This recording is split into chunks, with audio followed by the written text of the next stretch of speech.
दोस्तों, उत्तर प्रदेश के अलीगढ़ जिले की सुरक्षित सीट है इगलास। इगलास विधानसभा सीट अलीगढ़ और मथुरा जिले की सीमा पर स्थित है। इगलास के बाद मथुरा की सीमा शुरू हो जाती है। अलीगढ़ की इगलास विधानसभा सीट हाथरस लोकसभा सीट के अंतर्गत आती है। पूर्व प्रधानमंत्री चौधरी चरण सिंह के परिवार का इगलास विधानसभा क्षेत्र से काफी भावनात्मक लगाव रहा है और इसलिए अलीगढ़ की इगलास विधानसभा सीट को मिनी छपरौली भी कहा जाता है।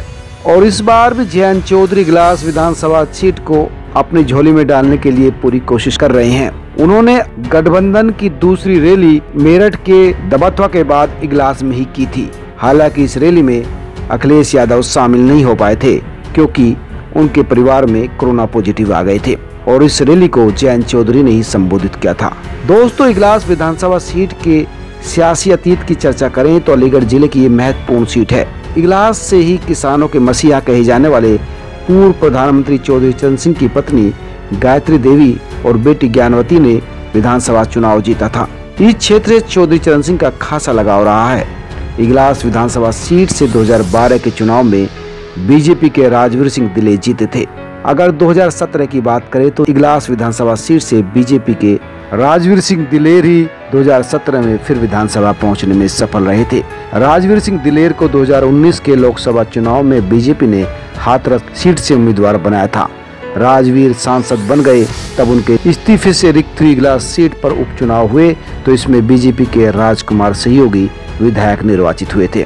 अगर इस सीट का ताना बाना देखें और सामाजिक समीकरणों की बात करें तो इसकी गिनती जाट बहुल विधानसभा सीटों में होती है।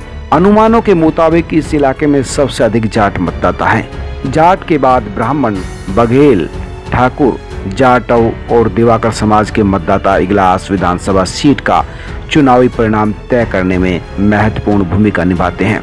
अगर इगलास विधानसभा के इस वक्त के विधायक राजकुमार सहयोगी की बात करें तो इनका जन्म अलीगढ़ में हुआ था। राजकुमार सहयोगी बीजेपी और राष्ट्रीय स्वयंसेवक संघ से जुड़े रहे हैं।